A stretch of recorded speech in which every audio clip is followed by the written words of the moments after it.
Assalamualaikum warahmatullahi wabarakatuh. Alhamdulillahirrabbilalamin. Jumpa lagi dengan saya Khalifah dengan NIM 2008205058 dari akuntansi syariah 3C.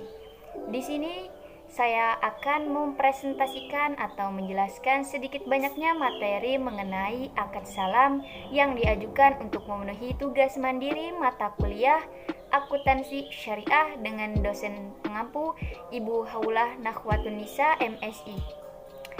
Sebelum membahas mengenai akad salam, terlebih dahulu kita harus mengetahui pengertian salam itu apa.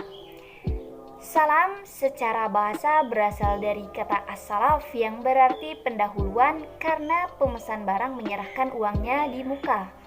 Adapun secara terminologi, para fuqaha menamainya al-mahawij karena ia sejenis jual beli yang dilakukan mendesak walaupun barang yang diperjualbelikan tidak ada di tempat.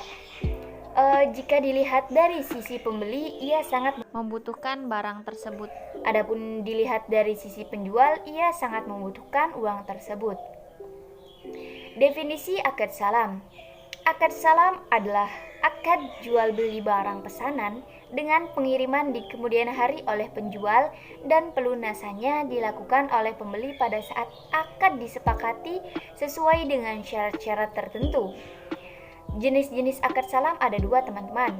Yang pertama, salam merupakan transaksi jual beli di mana barang yang diperjualbelikan belum ada ketika transaksi dilakukan. Pembeli melakukan pembayaran di muka, sedangkan penyerahan barang baru dilakukan di kemudian hari. Yang kedua ada salam paralel, yang artinya melaksanakan dua transaksi bai salam, yaitu antara pemesan dan penjual, dan antara penjual dengan pemasok atau supplier atau pihak ketiga lainnya secara simultan.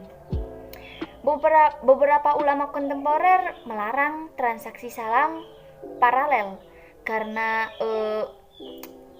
wabil khususan, terutama jika perdagangan dan transaksi semacam ini dilakukan secara terus-menerus. Hal demikian ini akan menjurus kepada riba. Salam paralel boleh dilakukan asalkan eksekusi kontrak salam keduanya tidak tergantung pada eksekusi kontrak yang pertama.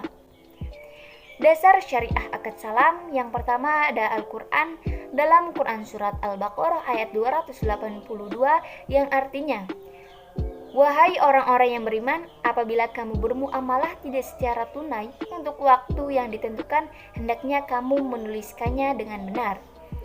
Dasar akad salam yang kedua ada Al-Hadis yang dalam hadis yang berbunyi, barang siapa yang melakukan salam, hendaknya ia melakukannya dengan takaran yang jelas dan timbangan yang jelas pula untuk jangka waktu yang diketahui. Hadis riwayat Bukhari dan Muslim. Rukun akad salam ada 3. Yang pertama pelaku, yaitu pembeli dan penjual. Yang kedua objek akad, di mana barang yang diserahkan dan modal salam yang berbentuk harga. Yang ketiga adanya ijab dan qabul. Ketentuan syariah mengenai akad salam yang pertama pelaku. Tentunya harus ada penjual dan pembeli. Kemudian pelaku ini cakap terhadap hukum yang berarti berakal dan dapat membedakan. Yang kedua ketentuan mengenai objek akad. Ada mengenai modal salam. Modal salam harus diketahui dan jenis serta jumlahnya. Kemudian yang kedua berbentuk uang tunai. Yang ketiga modal salam diserahkan ketika akan berlangsung. Ketentuan yang selanjutnya mengenai barang salam. Barang salam tersebut harus dapat dibedakan atau diidentifikasikan, mempunyai spesifikasi dan karakteristik yang jelas. Kemudian waktu penyerahan barang harus jelas. Barang tidak harus ada di tangan penjual, tetapi harus ada pada waktu yang ditentukan.